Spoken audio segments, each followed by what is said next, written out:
Hello friends, welcome to a new video. इस video में मैं क्लास 10 के बारे में बात करने वाली हूँ। जैसे कि आप सब जानते हो, क्लास 10 का एग्जाम शुरू होने वाला है 10 फरवरी से, और जो साइंस का पेपर है वो 21 फरवरी को है। तो साइंस के जो भी चैप्टर्स हैं आपके रिलेटेड को छोड़ के, वो सारे चैप्टर्स के मैं इंपॉर्टेंट क्वेश्चन और इंपॉर्टेंट थ्योरीज बताऊंगी आपको, जो कि आपके एग्जाम के लिए इंपॉर्टेंट होंगे। तो आज हम लोग शुरू कर रहे हैं फर्स्ट चैप्टर नंबर फर्स्ट, जो कि केमिस्ट्री का है, रसायन शास्त्र का है, जिसका नाम है रासायनिक अभिक्रियाएं एवं समीकरण। तो इस चैप्टर से जो आपके क्वेश्चन बनेंगे 5 या फिर 7 मार्क्स के बन सकते हैं। एक तो आपका 3 नंबर का इसमें से बनेगा क्वेश्चन, इसके बाद फिर ऑब्जेक्टिव में बहुत सारे क्वेश्चन बन सकते हैं, और 2 नंबर में भी और 3 नंबर में भी इससे क्वेश्चन बन सकते हैं। तो जो भी 3 नंबर में आपको क्वेश्चन बनेगा वो आपको संतुलित करने बोलेगा समीकरण को। तो ये बहुत इंपॉर्टेंट है आपके लिए, आपके आगे चल के भी आपके लिए इंपॉर्टेंट होने वाला है। तो हम लोग इसको संतुलित करने के लिए सीखेंगे पूरे एकदम बेसिक ट्रिक से, और पूरे बेसिक से सीखेंगे, जिससे कि आपको बड़ा से बड़ा इक्वेशन भी आपको संतुलित करने में कोई दिक्कत नहीं होगा। उससे पहले मैं बता देती हूँ कि रासायनिक समीकरण को हम लोग संतुलित क्यों करते हैं। तो आपके ऑब्जेक्टिव क्वेश्चन में ये पूछ सकता है कि क्यों करते हैं। तो हम लोग जो है सो इसलिए करते हैं ताकि जो तत्वों का द्रव्यमान है वो बना रहे, क्योंकि आप जानते हो कि mass neither can be created nor can be destroyed. किसी को मास को जो है सो हम लोग विनाश मास का नहीं हो सकता है ना, द्रव्यमान का विनाश नहीं हो सकता, ना ही द्रव्यमान को हम लोग बना सकते हैं, ना ही उसको खत्म कर सकते हैं। और किस विधि से इसको बैलेंस करते हैं, किस विधि से संतुलित करते हैं, तो ये आपका हीट एंड ट्रायल विधि से आपको जो आप जो है इसको संतुलित करेंगे। सबसे पहला क्वेश्चन मैंने लिया है Fe प्लस H2O, Fe3O4 और H2। इसको मैंने यहाँ पे संतुलित करके दिखा दिया है आपको, लेकिन मैं बिल्कुल बेसिक से सिखाऊंगी, जिससे कि आप बड़ा से बड़ा क्वेश्चन भी आसानी से सॉल्व कर सकते हो। सबसे पहले जो आपको करना है, ये सारे रफ में करने हैं, ठीक है। ये आप वहाँ पे फेयर में नहीं करोगे, रफ में करोगे। जो फिर यहाँ पे आएगा उसको यहाँ पे बैठा दोगे, फिर ये आप ये वाला चीज़ वहाँ पे लिखना है आंसर में। सबसे पहले आपको करना है क्या कि तत्व को पहचानना होगा, सारे तत्व को अलग अलग लिखना होगा। जैसे कि यहाँ Fe था तो Fe को हम लोग लिख लिए। H2O जो कि वाटर होता है, जल होता है, तो इसमें हाइड्रोजन भी है और ऑक्सीजन भी है, तो हाइड्रोजन को अलग और ऑक्सीजन को अलग लिख लिए। ये वाला जो चीज़ है इसमें कोई भी चेंज नहीं करना है। जब भी आप संतुलित करते हैं तो इसके साइड में संतुलित करते हैं, इसलिए जब भी आप इक्वेशन लिखिएगा तो जब भी आप नीचे में आंसर लिखोगे तो यहाँ पे इसके लिए जगह छोड़ देना, ये वाला संख्या लिखने के चलते। इधर पे देखिए, जो इधर रहता है वही सारे आइटम इधर भी रहते हैं। तो यहाँ पे Fe है, यहाँ भी ऑक्सीजन है, यहाँ भी हाइड्रोजन, सबको लिख लिया। इसके बाद यहाँ पे Fe जो था, देखो ये वाला जो है, ये आपका जिसको मैं सर्कल कर रही हूँ, ये आपका क्वेश्चन था, ठीक है, ये आपका क्वेश्चन था। तो यहाँ पे Fe आपका 1 था, हाइड्रोजन आपका 2 था, ऑक्सीजन आपका 1 था, तो ये सब हम लोग लिख लिए ये वाला। फिर यहाँ भी Fe3 था, ऑक्सीजन आपका 4 था और हाइड्रोजन आपका 2 था। तो सबसे पहले जो आपको करना है वो सबसे ज़्यादा नंबर में जो तत्व होंगे, जैसे कि जो ज़्यादा संख्या में तत्व होगा उसको पहले बैलेंस करना है। जैसे कि यहाँ पे 1 था, यहाँ 3 था, यहाँ 2 था, यहाँ 2, यहाँ 1, यहाँ 4। तो ऑक्सीजन आपका 4 था, इसलिए पहले ऑक्सीजन को बैलेंस किए। यहाँ पे 4 था तो यहाँ पे 1 ऑक्सीजन है, तो इसको 4 बनाने के लिए 4 से गुना कर सकते हैं। तो यहाँ पे 4 से गुना किया तो यहाँ पे मैंने 4 बैठा दिया, ठीक है। जब इसको ऑक्सीजन को बैलेंस किए तो यहाँ पे हाइड्रोजन में ये जो हो गया 4 दूनी 8 हाइड्रोजन हो गया, ठीक है। तो यहाँ पे जो है सो हम लोग हाइड्रोजन 2 था तो हाइड्रोजन को 4 कर देंगे, यहाँ पे 4 से गुना कर देंगे, जो कि यहाँ पे 4 बैठा चुके हैं पहले भी, तो यहाँ पे 8 हो गया है, ठीक है। जब हाइड्रोजन और ऑक्सीजन बैलेंस हो जाता है तो आप आओगे यहाँ पे आयरन पे, ठीक है। तो यहाँ पे आप देखिए कि आयरन आपका जो है सो 3 है, 3 आयरन है। तो यहाँ भी आपका तो पहले से 3 था, सॉरी यहाँ पे 3 आयरन था, तो यहाँ पे 1 आयरन को 3 से मल्टीप्लाई कर दिया, ये आपका बन गया। एक आपको मैं खुद से बना के दिखाती हूँ, जिससे कि आपको आसानी होगा बनाने में। तो चलिए हम लोग इस क्वेश्चन को सॉल्व करते हैं, ठीक है। पहले आप बिल्कुल आसानी से समझो, सारे बड़े से बड़े क्वेश्चन आपको सॉल्व करने के लिए सिखा दूंगी। यहाँ पे देखो, ये जो लेफ्ट हैंड साइड है ये आपका राइट हैंड साइड है। इसमें जो जो भी एटम्स है, जो जो भी तत्व है आपको लिखने होंगे। यहाँ पे कार्बन है, हाइड्रोजन है, ऑक्सीजन है, तो पहले कार्बन लिख लिए, हाइड्रोजन लिख लिए, फिर ऑक्सीजन लिख लिए। इधर पे जो यहाँ पे वही यहाँ पे भी होगा, कार्बन हाइड्रोजन ऑक्सीजन हो गया। यहाँ पे कार्बन देखो कि ये 1 है, कुछ नहीं रहता, मतलब कि 1 रहता है। हाइड्रोजन यहाँ पे 4 है और ऑक्सीजन यहाँ पे 2 है। यहाँ पे देखिए कार्बन 1 है, हाइड्रोजन यहाँ पे 2 है और ऑक्सीजन 2 और 1 3 है। आप देखिए सबसे ज़्यादा संख्या में जो तत्व है वो हाइड्रोजन है, चाहे इधर हो चाहे इधर हो, कोई उससे कोई मतलब नहीं है। जिधर वाला ज़्यादा होगा उसको आपको लेना है पहले। तो यहाँ पे 4 हाइड्रोजन है, यहाँ पे 2 है, तो 2 को हम लोग 4 कैसे बना सकते हैं, 2 से मल्टीप्लाई करके। यहाँ पे 2 मल्टीप्लाई कर रहे हैं तो यहाँ पे हम लोग 2 बैठा देंगे, ठीक है। जब हमने हाइड्रोजन को बैलेंस किया तो आप देखो कि ऑक्सीजन पे क्या इफेक्ट पड़ा। यहाँ पे जब हाइड्रोजन को बैलेंस कर रहे थे तो यहाँ पे ऑक्सीजन 2 हो गया और ये 2 4 हो गया। ऑक्सीजन यहाँ पे 4 है, यहाँ पे 2 है अभी तक, तो फिर से इसको जो है सो 2 से मल्टीप्लाई कर देंगे, यहाँ पे 2 बैठा देंगे, तो ऑक्सीजन भी आपका हो गया 4, यहाँ पे हो गया ऑक्सीजन, देखो यहाँ पे 4 है, 4 हो गया, हाइड्रोजन 4 है, 4 हो गया, कार्बन 1 है, 1 हो गया। इसका मतलब आपका बैलेंस हो गया। तो ये सब आपको रफ में करने हैं, ठीक है, बाकी ये वाला आपको वहाँ पे आंसर में उतारना है। चलो अब एक दूसरा इक्वेशन हम लोग सॉल्व करते हैं, ठीक है, बिल्कुल आसान तरीके से। कोई भी डाउट हो आपको तो आप जो है सो कमेंट में मुझे पूछ सकते हैं। और जो भी इक्वेशन समीकरण का मैं 2 वीडियो बनाऊंगी संतुलित करने का। एक ये वीडियो जिसमें जो है सो सारे तत्व तो आपको दिए हुए, एक दूसरा वीडियो जिसमें जो है सो आपको तत्व का समीकरण का नाम दिया होगा, उसको आपको इस तरह सांकेतिक रूप में लिखना पड़ेगा, फिर जाके संतुलित करना पड़ेगा। तो वो आपको अगली वीडियो में कवर हो जाएगा। इसके बाद जो भी आपका एक वीडियो में जो भी थ्योरी इंपॉर्टेंट है इस चैप्टर के, उसको करवा दूंगी, फिर ये जो है सो चैप्टर आपका कंप्लीट हो जाएगा। और फिर अगर आपको कुछ चाहिए इन्फॉर्मेशन या फिर एनीथिंग, तो आप कमेंट में बता सकते हो। यहाँ पे देखो, यहाँ पे कार्बन 6 है, हाइड्रोजन 12 है, ऑक्सीजन 6 है। जो भी तत्व है पहले आप लिखो। यहाँ पे कार्बन है, हाइड्रोजन है, ऑक्सीजन है, इसके अलावा और कुछ नहीं। कार्बन, हाइड्रोजन, ऑक्सीजन, यहाँ 2 ऑक्सीजन, यहाँ पे, तो हम लोग एक ही में लिखेंगे। कार्बन यहाँ पे हाइड्रोजन, यहाँ पे ऑक्सीजन, ठीक है। अब देखो यहाँ पे कि कार्बन यहाँ पे कितना है 6, यहाँ पे हाइड्रोजन कितना है 12 और ऑक्सीजन कितना है 6 और 2 8, ठीक है। अब यहाँ पे देखिए कार्बन यहाँ पे 1 है, यहाँ पे हाइड्रोजन कितना है 2 है और ऑक्सीजन कितना है 2 और 1 3 है। मैंने क्या बोला कि जो ज़्यादा नंबर में होगा उसी को पहले संतुलित कर लेंगे। तो यहाँ पे हाइड्रोजन 12 है, यहाँ पे 2 है, तो इसको 12 करने के लिए क्या कर सकते हैं, 12 करने के लिए इसको जो है सो हम लोग 10 जोड़ेंगे नहीं, जोड़ते कभी नहीं। जब भी आपको बैलेंस करना होता है तो गुना करोगे, तो यहाँ पे 6 से गुना कर देंगे, ठीक है। जब यहाँ पे 6 से गुना करें तो यहाँ पे 6 आपको बैठाना पड़ेगा। जब आपने यहाँ पे हाइड्रोजन को बैलेंस किया तो ऑक्सीजन इसके साथ था, इस वजह से यहाँ पे 6 ऑक्सीजन और 2 8 ऑक्सीजन हो गया यहाँ पे, ठीक है। अब देखो यहाँ पे 6 और 2, यहाँ भी तो 8 ऑक्सीजन है, तो आपका हाइड्रोजन और ऑक्सीजन बैलेंस हो गया। अब देखना कार्बन की बारी। तो कार्बन यहाँ पे 1 है, यहाँ पे 6 है, तो क्या कर सकते हो, यहाँ पे आप 6 से मल्टीप्लाई कर सकते हो। तो यहाँ पे 6 से मल्टीप्लाई कर दिए तो यहाँ पे 6 हो गया। अब देखो यहाँ पे जब यहाँ भी ऑक्सीजन था तो 6 दूनी 12 और 6 18 ऑक्सीजन हो गया यहाँ पे फिर से। और यहाँ पे तो 2 ही ऑक्सीजन है, तो क्या करेंगे हम लोग यहाँ पे अगर हम लोग जो है सो 6 से मल्टीप्लाई कर दे तो 6 2 12 और 6 18 हो जाएगा।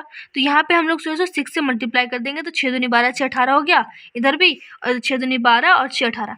आप ध्यान देना कि जब यहाँ ऐसे कुछ लिखा होगा इसका मतलब क्या होता है कि इसको ऐसे गुना करना पड़ता है। तो 6 दूनी 12 यहाँ पे ऑक्सीजन हुआ, ऐसा नहीं कि 6 2 8। जब भी ऐसा वाला होता है तो गुना करते हैं। इस तरह से आपका जो ये इक्वेशन है ये बैलेंस हो गया, ठीक है। चलिए एक और क्वेश्चन सॉल्व करते हैं, ब्रैकेट वाला, जो भी बहुत किसी को डाउट रहता है तो वो ये भी क्लियर हो जाएगा। तो यहाँ पे पीबी था, पीबी को लेड बोलते हैं, ठीक है, इसको शीशा भी बोलते हैं। यहाँ पे देखो जब ब्रैकेट में रहेगा ना, इसका मतलब क्या है, ये जो हॉल 2 है ये 2 नाइट्रोजन के लिए भी है, ऑक्सीजन के लिए भी है। तो ये वाला 2 जो होता है ना मल्टीप्लाई होता है, तो 2 3 से यहाँ पे 6 ऑक्सीजन हो गया, 2 1 जा, यहाँ पे कुछ नहीं 1 है तो 2 1 जा 2, यहाँ पे नाइट्रोजन 2 हो गया। तो पीबी तो 1 था ही, नाइट्रोजन यहाँ पे 2 है और ऑक्सीजन यहाँ पे 6 है। जब भी ऐसा रहेगा इसका मतलब ये दोनों में मल्टीप्लाई होगा। यहाँ पे देखिए यहाँ पे पीबी 1 है, ऑक्सीजन 1 है, और सॉरी 1 नहीं है, 1 2 3 और 2 5 ऑक्सीजन है यहाँ पे, ठीक है। और नाइट्रोजन यहाँ पे 1 है। तो मैंने क्या बोला कि जो सबसे ज़्यादा रहेगा उसको पहले बैलेंस करेंगे। जैसे कि यहाँ पे ऑक्सीजन 6 है, यहाँ 5 है, ठीक है। अब यहाँ पे थोड़ा सा ये आपको लगेगा डिफिकल्ट टाइप का, मतलब ये कैसे बैलेंस करें, कहाँ बैठाएं कहाँ नहीं बैठाएं। तो देखना आप जब को देखो यहाँ पे 6 है, आपको यहाँ भी 6 करना है, बैलेंस करने के लिए इधर 6 तो इधर भी 6 करना होगा। तो यहाँ पे अगर 2 बैठाएंगे तो 2 2 4 2 6 1 7 हो जा रहा है। अगर यहाँ पे 2 बैठाते तो 2 ऑक्सीजन 2 2 4 2 6 हो जाएगा। तो इस तरह से जब आपको जो है सो नहीं समझ में आए तो यहाँ पे क्या करना है कि जब भी बैलेंस करना हो ना कि यहाँ बैठा है यहाँ बैठा है यहाँ बैठा है, तो आप क्या करना है पहले कि जो आपका मेन मेटल है ना, पीबी जो आपका मेटल है। सो जैसे कि जब ऑक्सीजन में आपको कन्फ्यूजन होने लगे कि कौन सा करे कौन सा नहीं करे, कहाँ बैठा है कहाँ नहीं बैठा है, तो आप क्या करना कि पहले मेटल को बैलेंस कर लेना। मेटल का मतलब कि धातु को बैलेंस कर लेना, पीबी को। तो पहले यहाँ पे धातु तो यहाँ बैलेंस है ही, तो अब आ गया नाइट्रोजन। तो नाइट्रोजन यहाँ पे 2 था, यहाँ नाइट्रोजन 1 है, ठीक है। तो क्या करिएगा इसको, तो मैं क्या बता रही थी कि अगर यहाँ पे आप 2 करोगे, ठीक है, यहाँ पे नाइट्रोजन 2 है, यहाँ पे अगर 2 करते हैं तो 2 2 4 2 6 और 1 7 हो जा रहा है। तो मैंने बोला क्या कि जब भी आप बैलेंस करोगे ना तो ध्यान रखना कि ऑक्सीजन और हाइड्रोजन जो है सो कभी ऑड ना हो, मतलब विषम संख्या में ना हो। जब भी ऐसा आपका कंडीशन बन रहा है कि ऑक्सीजन करने में कन्फ्यूजन आ रहा है, तो आप पहले मेटल को कर लेना, मेटल मतलब कि धातु को कर लेना। लेकिन यहाँ पर तो धातु भी बैलेंस है, तो क्या करते हैं कि हम लोग ऑक्सीजन को जो है सो इवन करने की कोशिश करते हैं, मतलब कि 2 4 6 करने की कोशिश करते हैं। यहाँ पे अगर हम लोग 2 रखते हैं, 2 दूनी 4 2 2 दूनी 4, 2 6 एक साथ हो जाता है। अगर यहाँ पे 2 रखते हैं, 2 दूनी 4, 2 6, 2 8 होता है। इस वजह से हम लोग क्या कर देंगे, यहाँ पे 2 रखेंगे, ठीक है। यहाँ पे जब 2 किए तो 2 2 ज़ा 2, यहाँ पे ऑक्सीजन हो गया, यहाँ पे 2 4, यहाँ पे 2 6 हो गया, यहाँ पे ऑक्सीजन 6 हो गया, यहाँ भी 6 ऑक्सीजन है, ठीक है। अब क्या करो कि यहाँ पे जब यहाँ पे बैठाए हैं 2 तो Pb भी 2 हो गया है, तो यहाँ पे क्या करना होगा, 2 से मल्टीप्लाई करना होगा, तो यहाँ पे 2Pb कर दिए। जब यहाँ पे 2Pb किए तो यहाँ पे नाइट्रोजन और ऑक्सीजन दोनों इफेक्ट हुआ। कैसे? यहाँ पे ये जो 2 होता है ये सब के लिए होता है, इसमें जो लाइन में जो भी एटम है, जो भी तत्व है, सब के लिए होता है। तो यहाँ पे 2 नाइट्रोजन हो गया है, यहाँ पे 2 पहले से था, यहाँ पे 2 हो गया, तो 4 नाइट्रोजन हो गया यहाँ पे। और यहाँ पे 3 दूनी 6 था पहले से ऑक्सीजन, और यहाँ पे 2, तो 6 दूनी 12 हो गया, ठीक है। यहाँ 12 ऑक्सीजन हो गया। अब देखो यहाँ पे आपको जो है सो 4 नाइट्रोजन है, तो यहाँ पे आपको जो है सो नाइट्रोजन तो एक ही था, इसको 4 से मल्टीप्लाई करना होगा, तो यहाँ पे 4 नाइट्रोजन हो गया। अब देखो जब 4 किए तो 4 2 ज़ा 8, 2 10 और 2 12 हो गया, तो ऑटोमेटिकली आपका जो है सो ऑक्सीजन यहाँ पे बैलेंस हो गया। समझ आई बात? जब भी आपको ऑक्सीजन में कन्फ्यूजन होने लगेगा तो धातु को कर लेना, जब धातु बैलेंस होगा तो ऑक्सीजन को जो है सो इवन नंबर में बैलेंस करने की कोशिश करना। जब वो हो जाएगा तो एक एक करके सारी चीज़ें आपके बैलेंस हो जाएंगी। इसका एक और एग्जाम्पल आपको दिखाती हूँ मैं अगले एग्जाम्पल में। देखिए यहाँ पे सर पहले हम लोग सब तत्वों को लिख लेंगे। यहाँ पे Mg है, यहाँ पे नाइट्रोजन है और हाइड्रोजन है और ऑक्सीजन है। यहाँ पे वही सारे एटम्स होंगे जो LHS में होता है, वही RHS में होता है। Magnesium, nitrogen, hydrogen, oxygen. अब सबके संख्या को लिखते हैं। यहाँ पे मैग्नीशियम 3 है, ये सब तो आप पहचान ही लोगे। नाइट्रोजन 2 है, हाइड्रोजन 2 है, ऑक्सीजन 1 है। यहाँ मैग्नीशियम 1 है। यहाँ पे जो ये हॉल 2 है, ये दोनों के लिए होगा, मतलब कि 2 ऑक्सीजन होगा, 2 हाइड्रोजन होगा। तो यहाँ पे 2 नहीं, यहाँ पे 2 हाइड्रोजन था, यहाँ पे 3 हाइड्रोजन, तो 5 हाइड्रोजन हो गया। ऑक्सीजन 2 हो गया, नाइट्रोजन आपका 1 हो गया। अब देखो यहाँ पे मैंने बोला कि जो सबसे ज़्यादा संख्या में होगा उसको बैलेंस करना चाहिए। यहाँ 5 है, यहाँ पे 2 है। 5 देख के ही पता चल रहा है कि खतरे की घंटी है, मतलब कि यहाँ पे विषम संख्या होने वाला है। तो आप क्या करो कि पहले मेटल को बैलेंस कर लो। जब भी आपको ऑक्सीजन कन्फ्यूजिंग लगे, हाइड्रोजन कन्फ्यूजिंग लगे, तो आप मेटल को करना। मेटल का मतलब धातु को। यहाँ देखो मैग्नीशियम 3 है, यहाँ पे 1 है, तो इसको क्या करो, 3 से मल्टीप्लाई कर दो, यहाँ पे 3 कर दो, ठीक है। मैग्नीशियम जब हो रहा था तो यहाँ पे 2 2 ये दोनों है, तो यहाँ पे 3 दूनी 6 ऑक्सीजन हो गया, और यहाँ पे 2 3 5 5, यहाँ पे 3 दूना 6 और 3 9 हो गया हाइड्रोजन, ठीक है। 3 दूना 6 और 3 9 हो गया। अब देखते हैं नाइट्रोजन को बैलेंस करके। तो नाइट्रोजन यहाँ पे 2 है, यहाँ पे 1 है ना, यहाँ पे 2, तो इसको क्या करते हैं हम लोग 2 से मल्टीप्लाई कर देते हैं, तो यहाँ पे 2 नाइट्रोजन हो गया। जब 2 नाइट्रोजन हुआ तो यहाँ पे ऑक्सीजन 3 दूना 6 और यहाँ पे 2 दिया 6 6 6 12 हो गया। यहाँ पे देखिए यहाँ पे 2 ही हाइड्रोजन है, तो 2 को 12 करने के लिए 6 से मल्टीप्लाई करना होगा, तो यहाँ पे 6 कर देंगे। तो अब देखो यहाँ पे जब यहाँ पे हाइड्रोजन में बैठाया तो यहाँ पे ऑक्सीजन 6 हो गया। यहाँ पे देखिए यहाँ पे ये जो 2 है इसके लिए भी, तो 2 ये 2 ऑक्सीजन यहाँ पे, और 2 3 ज़ा 6, इसका मतलब ऑक्सीजन भी यहाँ पे 6 हो गया है, यहाँ पे 6, हाइड्रोजन 12 हो गया है, हाइड्रोजन 12, नाइट्रोजन 2 हो गया, nitrogen 2, magnesium 3, magnesium 3। I hope कि आपको जो है सो अब सब तरह के इक्वेशन सॉल्व करने में आसानी होगा। एक और क्वेश्चन मैं आपको दिखाती हूँ। ये जो है सो लास्ट क्वेश्चन ले रहे हैं, इसके बाद आप जो है सो हर तरह के क्वेश्चन को सॉल्व करने में एबल हो जाओगे। एक और तरह का जो संतुलित करने के लिए आता है, जो आपका शब्द में लिखा होता है, समीकरण का नाम लिखा होता है, उसको मैं अगली वीडियो में शॉर्ट में क्लियर कर दूंगी। यहाँ देखो मैग्नीशियम है, मैंगनीज है, ऑक्सीजन है, हाइड्रोजन है और क्लोरीन है, ठीक है। यहाँ पे मैंगनीज है, यहाँ पे ऑक्सीजन होगा, हाइड्रोजन होगा और क्लोरीन होगा। यहाँ पे ये 1 में है, यहाँ पे 2 संख्या में है, यहाँ पे 1 में है और ये भी 1 संख्या में है।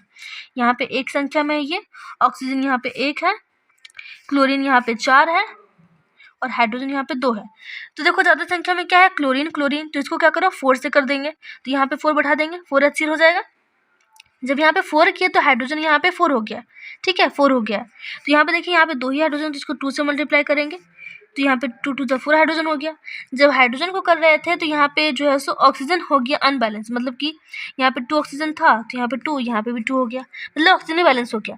अब देखो सारी चीज़ें आपके बैलेंस हो गई, मैग्नीज 1, ऑक्सीजन 2 और क्लोरीन, हाइड्रोजन 4, क्लोरीन 4। यहाँ से मिला लो, ऑक्सीजन 2, ऑक्सीजन यहाँ पे ये जो 2 है ये सब के लिए होता है, 2 हाइड्रोजन इसके यहाँ पे 2 था, 2 2 ज़ा 4 हाइड्रोजन के लिए हो गया, यहाँ पे 2 ऑक्सीजन के लिए हो गया। ये 4 हाइड्रोजन और 2 दूनी 4 हाइड्रोजन, क्लोरीन 4, क्लोरीन 2, दूनी 4, ठीक है। आई होप कि आपको जो है सब कुछ क्लियर होगा। फिर भी अगर कोई डाउट है, कुछ भी अगर प्रॉब्लम है, कोई भी इशू है तो